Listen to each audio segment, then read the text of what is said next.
And this is what happened this week. In a week where the world lost two icons, legendary rapper DMX and the Royal, formerly known as Prince. Macaulay Culkin announced he'd had a baby, which is odd because I would have sworn he was home alone. And AstraZeneca joined home ownership as things unavailable to under 50s. But our week began on Thursday. And after weeks of criticism following multiple allegations of inappropriate behaviour in Canberra, someone in the government finally remembered the report into exactly this sort of thing that they just left lying around somewhere. The first priority is responding to a report by the Sex Discrimination Commissioner Kate Jenkins, which made 55 recommendations on how to overhaul the way the nation deals with workplace harassment. The Respect at Work report finally getting the attention it deserves after gathering dust for more than a year. In their defence, they never got around to dusting because they've been flat out cleaning desks. The findings of the report were as disturbing as the dramatic reenactments used in the news to show you what a sexual harassment looks like. New laws will include anti-bullying orders to be imposed where mediation fails to resolve a sexual harassment complaint. Incredibly, it also found employers aren't sure how to handle staff accused of sexual harassment because technically it's not a legal reason for someone to lose their job. Someone with a lot of experience with staff not losing their jobs, Prime Minister Scott Morrison stepped up to respond in a press conference so important that the ABC covered it twice at once. All 55 recommendations are either agreed, wholly in part or in principle. Wholly, in part or in principle, meaning we will do something or part of something or at least bloody well have a good think about it. Although it must be said, one change was very surprising. For the first time, politicians, judges and public servants will be covered by workplace laws banning sexual harassment. We will be subject to the same law as anybody else, which means you will be subject to the same consequences. That's right, we'll be treated just like everyone else. Starting... where's Andrew Lemming? Is he still on leave? OK. Now, later that very night, the Prime Minister announced he'd be ramping up production of press conferences, this time about the side effects of AstraZeneca. We thought it was important that we came and briefed you on that this evening, so it was available immediately to Australians. Yes, unlike the vaccine, this half-assed update would be immediately available. Luckily, the PM's directives and instructions on the prohibition were perfectly clear. The advice here today is not to not have the AstraZeneca vaccine. So this is not a directive. This is not an instruction. There is not a prohibition on the use of the AstraZeneca vaccine for persons under 50. There is an expression of a preference. And as most of the country said their preference would be any of them, on Friday we were told that the vaccine, that definitely is in the mail and going to arrive any day now, I swear, might have some issues. Experts reviewed a possible link between having the AstraZeneca vaccine and a rare type of brain blood clot. Well, I can't wait for it to finally get here so that we can send it back.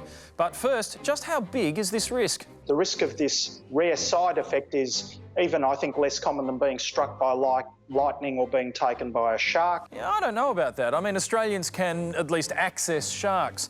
Good news is we are stocking up on an alternative. Australia has 20 million Pfizer doses ordered. Great! But they won't all be received until the end of the year. The opposite of great.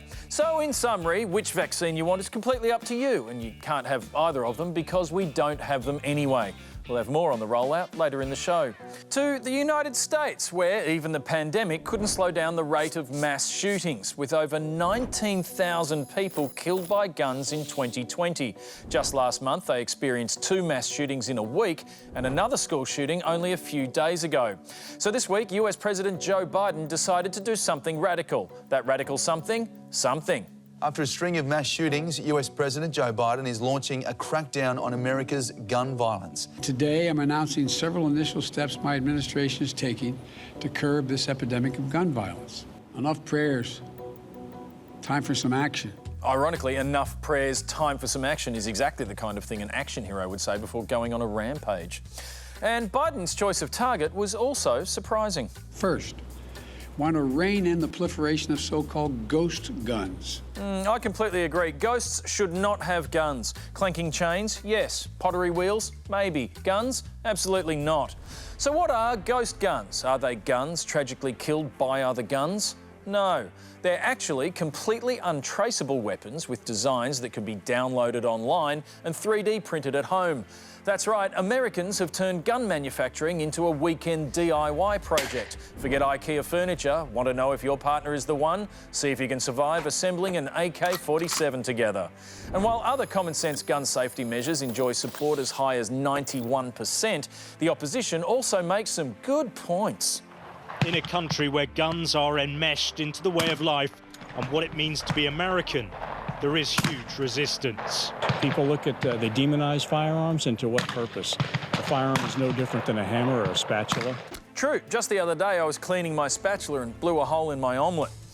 On the weekend, Channel 9 got the big interviews. Congratulations, Juan. You're looking very statuesque. Oh, Juan, you beautiful son of a bitch.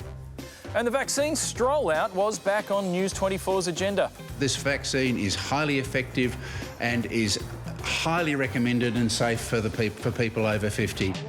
Oh, sorry, never mind. We're interpreting that story to bring you breaking news. We have just received a statement from Buckingham Palace confirming that the Duke of Edinburgh has died. The news interrupted programming on all major networks and also Channel 10. You need to have people with you, don't you? You need to... Prince Philip has died aged 99. Yes, sadly there are some problems even Hughesy can't solve. So the time came to say good night, sweet Prince, or, thanks to Tony Abbott, good night, sweet night. And with the world in mourning, the Telegraph published this striking image from Philip's last official engagement. The PM, with Jenny by his side to remind him how to empathise, wrote a letter from the nation's smallest desk, complete with an outward-facing photo of the Queen in case he forgot who he was writing to.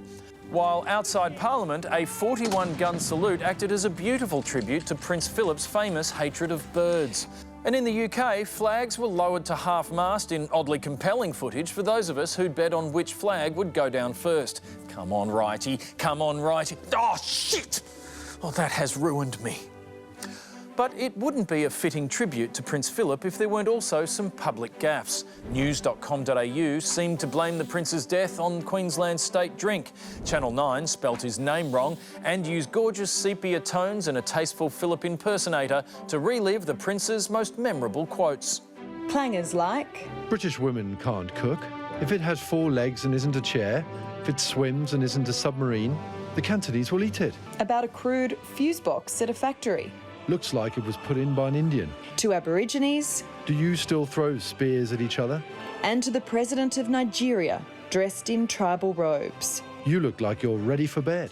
Thanks, Channel 9. My heart's so warm, it must have been put in by an Indian. But not everyone was happy with wall-to-wall Philip coverage. The BBC had to create a special website to field viewer complaints as UK TV ratings experienced their own substantial loss. And main channel ABC viewers complained about missing the end of crime drama Vera, which is not the first time she's been interrupted by an inconvenient corpse. How long's she been dead?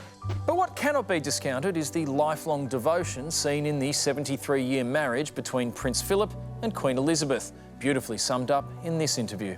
Take it back to the beginning for us, Alistair, and tell us how the young Prince Philip of Greece and Denmark met the then Princess Elizabeth.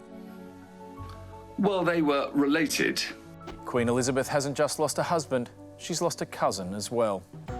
Monday, where we were still reeling from the most dramatic 60 Minutes promo since the last one. A shockwave of shame is about to stun Australia. The most explosive 60 Minutes of the year. Bold to admit they've got nothing left in the tank for the rest of the year. The 60 Minutes story centred around Ben Robert Smith, decorated soldier and alleged war criminal, which he strenuously denies. Tonight, another view of the Afghanistan mission. One that some soldiers don't want to share. Shocking images that will not only shock the nation, but lead to questions about whether Ben Robert Smith has sought to undermine Australia's justice system. The story included shocking images that purported to show Robert Smith and his fellow soldiers engaged in lewd behaviour, while also bizarrely managing to pull off a fancy dress party in the middle of a war zone. It's hard to say what's more disappointing, the obvious fire hazard or the Ghostbuster who can't even see the ghost that's right in front of him. I mean, he's right there. These guys are supposed to be elite. Ben Roberts-Smith... No, that's not... No, I can see how you got there, but it's not right. No. Roberts-Smith, better, denies the claims in the Nine report and has the backing of his employer. For years now, he's been confident a billionaire's backing would protect him, no matter what. But it seems to be good, so I can't complain. And how much longer will Ben Roberts-Smith enjoy Kerry Stokes' support? Well, if I know Seven, he can always get on Dancing with the Stars. I mean, they will take literally anyone. But the biggest surprise in the 60 Minutes story was where the files were allegedly found. There's a bizarre opening scene to this story of national shame. A backyard in Queensland's Sunshine Coast and a child's pink lunchbox filled with computer USBs. Which raises some troubling questions, not the least of which, just what are we feeding our children? While the AFP investigation continues, this has to be the most disturbing thing I've ever seen Channel 9 dig up in a backyard. Wrong.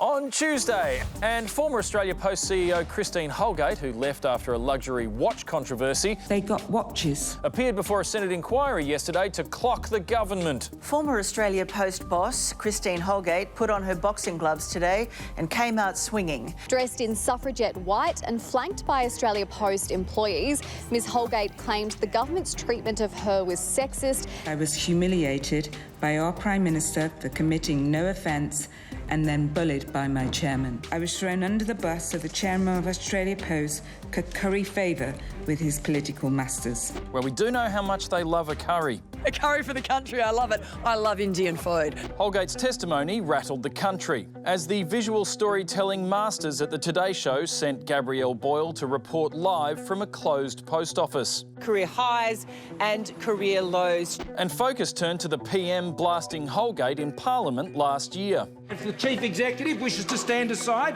well, not wishes to stand aside, she's been instructed to stand aside, and if she doesn't wish to do that, Mr Speaker, she can go. What did you think when you heard about that? I think it's one of the worst acts of bullying I've ever witnessed. Well, if I know our PM, he's going to haul himself into his own office for a dressing down and maybe even some empathy training. This was about the issues of taxpayers' money. I know I don't accept that there are any gender-related issues here at all. Well, shit. To Wednesday, and in the space of 2 months, Australia's vaccine rollout has gone from this... Today, the first doses of the Pfizer coronavirus vaccine touched down. The Eagle has landed. To this. Vaccine rollout targets have been thrown out the window as Scott Morrison concedes it's impossible to know whether all Australians will receive a COVID shot by the end of the year. We regret to inform you the Eagle has died.